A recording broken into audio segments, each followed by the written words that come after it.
શિવ ભક્તો, આ સંસારમાં, આ કળિયુગમાં, આ જીવનમાં સૌથી મોટું પાપ કયું? મહાપાપ કોને કહેવાય? કોઈ આપણને આવો પ્રશ્ન પૂછે તો તરત જ આપણે વિચારમાં પડી જઈએ કે ભાઈ આ મહાપાપ કોને કહેવાય, મોટું પાપ કયું? આવો આપણને પ્રશ્ન સતાવે છે, તરત જવાબ નથી મળતો. જેવી રીતે આ મહાપાપ છે ને, તેની સજા પણ મહાકાય છે.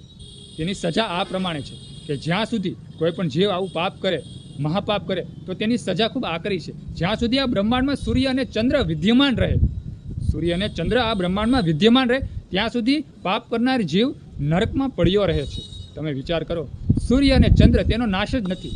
એટલે એમ જ સમજી લેવાનું કે ભવો ભવ નહીં, પણ એમ કહેવાય કે આજીવન, યુગો યુગો સુધી તે જીવ નરકમાં પડ્યો રહેવાનો છે. તમે વિચાર કરો કે આ વળી કયું મહાપાપ હશે? શિવ ભક્તો, આ મહાપાપ છે ને તે શિવ નિંદા છે.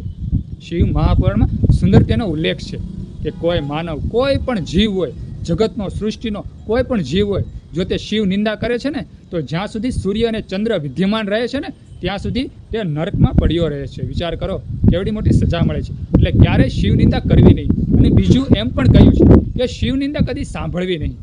કોઈ જીવ હોય તે શિવ નિંદા કરતો હોય અને આપણે હસતા હસતા તે સાંભળી લઈએ, દાંત કાઢતા કાઢતા આપણે સાંભળી લઈએ, આપણું લોહી ઉકળે નહીં, તો આપણે પણ તે પાપના ભાગીદાર બની જઈએ છીએ. એટલે ક્યારે પણ શિવ નિંદા કરવી તો નહીં, પણ શિવ નિંદા સાંભળવી પણ નહીં. શિવ ભક્તો, આપણો એમ કહેવાય કે આ જીવ છે ને સદાય નરકમાં જતો રહે છે. એટલે ક્યારે પણ શિવ નિંદા કરવી નહીં. કારણ કે ભગવાન શિવ છે ને તે આ બ્રહ્માના અધિપતિ છે. એક ખંડ નહીં, 9 ખંડ ધરતીના માલિક છે. પૂરી સૃષ્ટિના સર્જનહાર છે, પાલનહાર છે. અને એમ કહેવાય કે પોતે મહેશ બની અને સર્વ જીવને પાછા પણ ખેંચી લે છે. અત્ર તત્ર અને સર્વસ્ત્ર ભગવાન શિવ છે.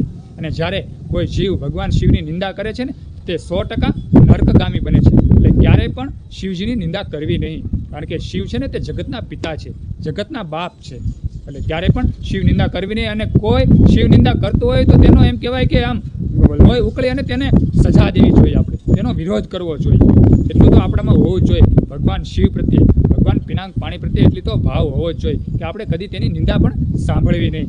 શિવ મહાપુરાણમાં સુંદર ઉલ્લેખ છે કે કોઈ માનવ, કોઈ જીવ શિવ નિંદા કરે છે અથવા શિવ નિંદા સાંભળે છે, જ્યાં સુધી સૂર્ય અને ચંદ્ર આ બ્રહ્માંડમાં એમ કહેવાય કે રહે, ત્યાં સુધી તે જીવ નર્કમાં તેનો વાસ થાય છે. એટલે ક્યારેય શિવ નિંદા કરવી પણ નહીં અને શિવ નિંદા સાંભળવી પણ નહીં.